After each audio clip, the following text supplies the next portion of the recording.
अगला जो प्रश्न है इसमें बच्चों आपसे कहा है जॉन और जीवंती दोनों के पास कुल मिलाकर 45 कंचे हैं, दोनों 5-5 कंचे खो देते हैं और अब उनके पास कंचों की संख्या का गुणनफल 124 है। हम जानना चाहेंगे कि आरंभ में उनके पास कितने कंचे थे। ठीक है, तो ये उदाहरण नंबर कौन सा है? पहला है। तो इसको हम फटाफट कर लेते हैं सॉल्व।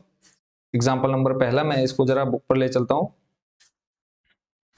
उदाहरण नंबर आपका 1। ठीक है, और जितने क्वेश्चन बच्चों आप देख रहे हैं सभी आपके इस बार बोर्ड एग्जाम में भी मोस्ट इंपोर्टेंट रहने वाले हैं, तो कोशिश करिएगा कि इन सभी क्वेश्चंस को आपने अच्छे से प्रिपेयर कर लेना है।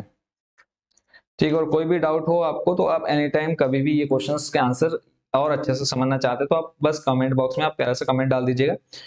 तो इसमें हम सबसे पहले तो मान लेते हैं एक को मान लेते हैं, चाहे हम क्योंकि अभी हमसे पूछा है क्या कि उनके पास आरंभ में कितने कंचे थे, तो हम किसी एक के मान लेते हैं और कुल मिलाकर के 45 है। हमें ये पता है दोनों के पास 45। अगर मैं एक का बता दूं, मान लिया ये x है, ठीक है, कोई, और दूसरा y है। अगर मैं बोलूं कि इस x के पास 10 हैं और इन दोनों के पास कितने हैं? 45 हैं, तो आप मुझे ये बता सकते हैं कि इस दूसरे वाले के पास कितने हैं। यानी एक के पास 10 कंचे हैं और दूसरे के पास क्या बता सकते हैं कितने हैं? अगर मैंने आपको बोल दिया कि कुल 45, तो सिंपल आप क्या करेंगे, कुल में से आप पहले वाले के कंचों को घटाएंगे, तो आप इजीली बता सकते हैं कि सर दूसरे वाले के पास 35 कंचे हैं। तो बस इसी ट्रिक का यूज करना है इस क्वेश्चन में। हमने एक को मान लेना है, दूसरे का हम टोटल में से माइनस कर देंगे। क्लियर हो गया? तो यहाँ पे हम सबसे पहले लिखेंगे माना, किसी को मान लो जॉन है जीवंती, तो हम यहाँ पे लिख लेते हैं माना जॉन के पास कंचों की संख्या बराबर x। ठीक है, और दूसरी है आपकी कौन? जीवंती। तो जीवंती के पास लिख लेते हैं, जीवंती के पास कंचे बराबर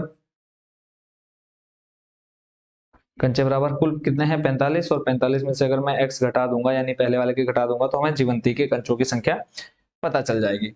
फिर उसके बाद जैसे क्वेश्चन में कहा है कि 5-5 कंचे दोनों ने खो दिए हैं, तो अब हम लिख देते हैं 5 कंचे खोने के बाद, 5 कंचे खोने के बाद। वापस यही लाइन आपकी रिपीट हो जाएगी, जॉन के पास कंचों की संख्या क्या आ जाएगा? जॉन के पास कंचों की संख्या। देखते हैं ये अलग से उठता है या नहीं उठता है। पूरा सिलेक्ट हो जा रहा है, हम इसको दोबारा से एक बार रिपीट कर लेते हैं पूरा। तो यहाँ पे हम लिख लेते हैं जॉन के पास 5 कंचे खोने के बाद जॉन के पास शेष कंचे। पहले उसके पास कितने थे? x, तो x में से उसने कितने खो दिए? 5 खो दिए। ऐसे ही जीवंती ने कितने खो दिए वो भी लिख लेते हैं। जीवंती के पास शेष कंचे बराबर, पहले उसके पास है 45 माइनस एक्स, तो यहाँ पे हम क्या कर लेते हैं 45। पहले तो इस अभी वर्तमान में उसके पास इतने हैं, इसमें से 5 कंचे खो गए, हमने -5 कर दिया। तो जब हम इसको लिखेंगे तो ये आपका कितना आ जाएगा? 45 में से 5 जाएगा तो बचेगा 40 माइनस एक्स। ये हो गया आपका क्या? उनके पास 5 कंचे खोने के बाद बचे कंचे, शेष कंचे। ठीक हो गया।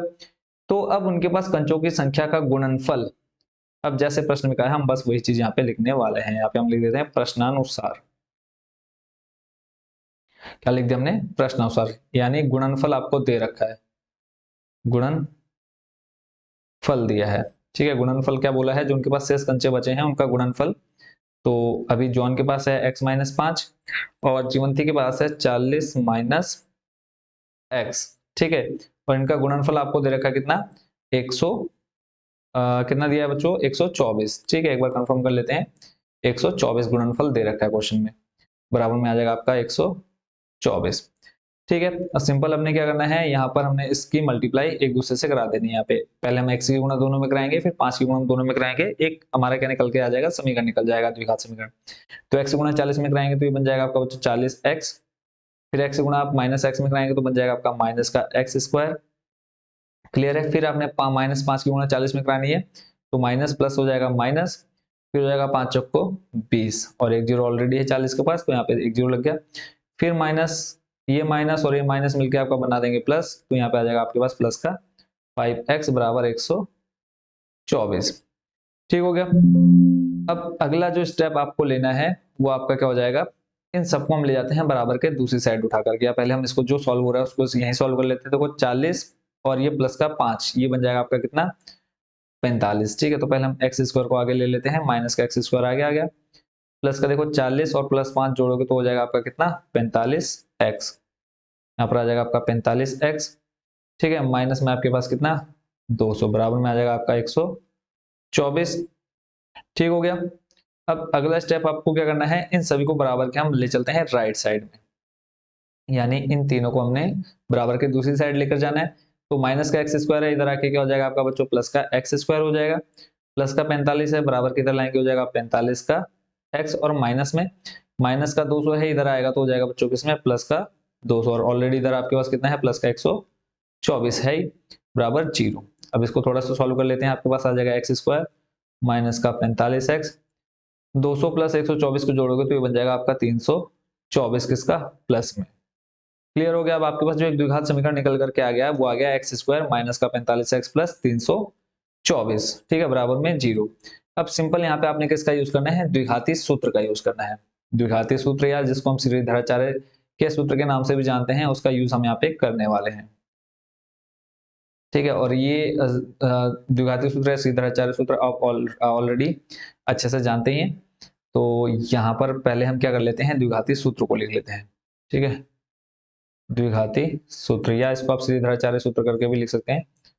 द्विघाती सूत्र ये होता है बच्चों, x बराबर माइनस का b प्लस माइनस रूट में बी स्क्वायर माइनस का 4ac पूरे के अपन में आ जाता है 2a।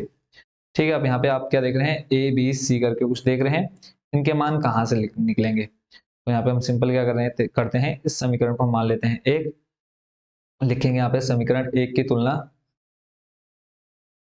समीकरण एक की तुलना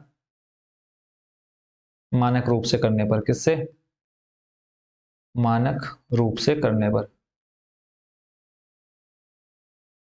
ध्यान से देखना बच्चों, जहां समझ नहीं आ रहा है वहीं पर आपने कमेंट बॉक्स में कमेंट डाल देना है। तो द्विघात समीकरण का मानक रूप अच्छे से जानते हैं आप सभी लोग, क्या होता है, ए एक्स स्क्वायर प्लस का बी एक्स प्लस सी बराबर 0।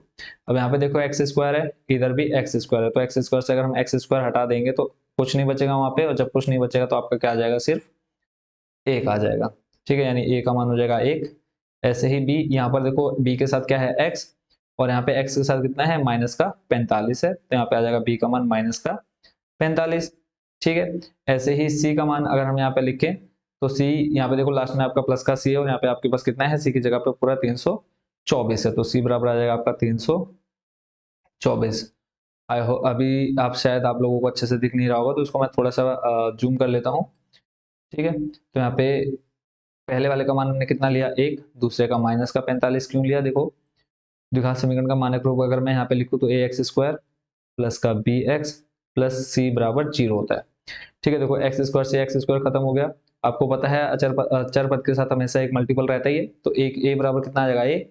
ऐसे इस एक्स से ये एक्स खत्म, यहाँ पे बचा बी और यहाँ पे बचा माइनस का 45, ऐसे सी बराबर आ जाएगा 324। आई होप कि ये चीज आप अच्छे से समझ गए होंगे। ठीक है, कि हमने वहां पर जब मानक रूप से तुलना की तो हमारे पास ये मान कहाँ से निकल करके आए हैं। ठीक है, अब करते हैं इसके आगे का सॉल्यूशन स्टार्ट। अब अगला स्टेप यहाँ पे ए बी सी का मान निकल गया। अब सिंपल आपने द्विघाती सूत्र में आपने मान रख देना है। सबसे पहले देखो माइनस का बी, माइनस लिखा आपने, बी का मान आपके पास कितना है, माइनस का 45, तो ये माइनस माइनस मिलकर क्या बन जाएगा बच्चों, प्लस 45 हो जाएगा। फिर हमने लगाया प्लस माइनस, ठीक है, रूट में आपका क्या है, B square minus 4ac, B का मान आपके पास कितना है, माइनस 45, तो मैंने ये लिख लिया माइनस का 45 का स्क्वायर, फिर आपका माइनस का 4 गुणा ए, देखो यहाँ पे जो फॉर्मूला है वही वैल्यू मैं यहाँ पे रखा हूँ, ए का मान है आपके पास 1 और सी का मान है आपके पास 324। ठीक है, और पूरे के बट्टे में आ जाएगा 2a, यानी 2 और a का मान है 1। क्लियर हो गया। अब आगे सॉल्व करते हैं। तो अभी 45 को तो अभी हम ऐसे का ऐसे रहने देते हैं, प्लस माइनस। अब अंदर देखो, जब आप 45 का स्क्वायर करते हैं तो बच्चों ये बनेगा आपका 2025। स्क्वायर का मतलब है यानी 45 की गुणा आपने 2 बार करनी है। जब आप 45 गुणा 45 करेंगे तो आपका 2025 निकल करके आ जाएगा। ऐसे ही माइनस 4 की गुणा आप 324 से करेंगे तो बच्चों आ जाएगा 1296। ठीक है, कितना आ जाएगा 1296, आप चाहे तो चेक भी कर सकते हैं, अगर मल्टीप्लाई करा करके, मल्टीप्लाई करके 2 गुणा 1 है तो 2 1 कम हो जाएगा आपका 2। अभी 45 आपका वैसे का वैसे रहेगा, प्लस माइनस ये भी हमने ऐसे रहा, इसमें कोई चेंजेस नहीं किए। 2025 में से जब आप 1296 घटाएंगे तो बचेगा आपके पास 729 और बट्टे में आपके पास 2। ठीक है, इसमें तो आपको कोई कंफ्यूजन नहीं होनी चाहिए। आगे देखते हैं 45 प्लस माइनस 729 बच्चों स्क्वायर रूट होता है 27 का, यानी जब आप 729 के अभाज्य गुणनखंड निकालेंगे इस तरह से, आपको मैं ऑलरेडी सिखा चुका हूँ। सिंपल आपने क्या करना है, इसको भाग देते जाना है छोटी से छोटी संख्या से, तब तक जब तक लास्ट में 1 नहीं आता, फिर यहाँ पे आपने जोड़े बना लेने हैं। ठीक है, इस तरह से आपके जोड़े बनेंगे, 7 से 1 निकल जाएगा। ऐसे ही मान लो 2 के 2 बार आ गए तो यहाँ से आप 2 निकलेंगे, फिर जो आपके पास इधर बचता है इसके आपने क्या कर देंगे, सिंपल मल्टीप्लाई करानी है और वही आपका कितना निकल करके आ जाएगा 27।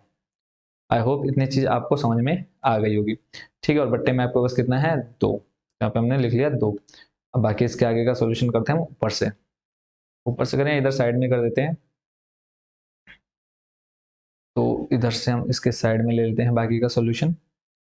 तो अब एक बार क्या लिखते हैं हम लोग, एक बार प्लस लेने पर बराबर में आपका क्या कंटिन्यू रहेगा x, यहाँ पर हम लिख लेते हैं प्लस लेने पर, प्लस लेने पर। और प्लस लेने पर हम क्यों लिख रहे हैं, क्योंकि यहाँ पे जो हम देख रहे हैं प्लस और माइनस दो चिन्ह है हमारे पास, इसलिए हम पहले के ले रहे हैं प्लस। जब हम प्लस लेते हैं तो हमारे पास देखो 45 प्लस आपके पास दूसरा है 27 और बट्टे में आपके पास बच्चों कितना है 2। तो 45 में जब आप 27 जोड़ते हैं तो आपका बनता है ये 72। कितना बन जाएगा 72, बट्टे में 2 बराबर में x। तो इस तरह से x बराबर आ जाएगा, देखो 72 से जब आप 2 से भाग देंगे तो बराबर में आ जाएगा 36।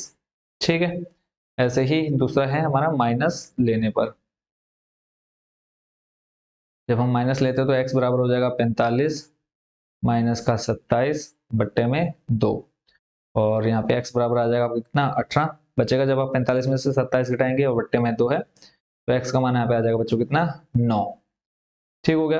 अब चलते हैं हम वापस क्वेश्चन पर, देखो x 36 और 9 आया, यानी हम कह सकते हैं कि अगर किसके पास, जॉन के पास कंचों की संख्या अगर कितनी x, ये लाइन आपने लिखनी है ठीक है लास्ट में।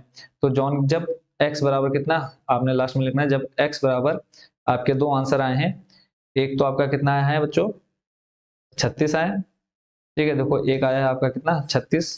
तो जब x बराबर कितना 36 होगा, ठीक है जब x बराबर 36 तो तब जॉन के पास कंचों की संख्या हो जाएगी देखो कुल कितनी 36, और दूसरा जीवंती के पास कंचों की संख्या हो जाएगी 45 में से जब आप 36 माइनस कर देंगे तो बचेगा बच्चों आपके पास कितना, देखो 36 4 यहाँ पर आ जाएगा 9।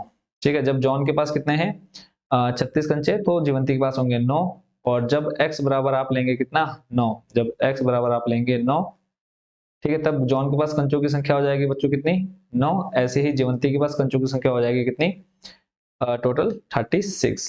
तो इसका ये था बच्चों पूरा कंप्लीट सॉल्यूशन। आई होप कि इस क्वेश्चन को आपने अच्छे से समझ लिया है।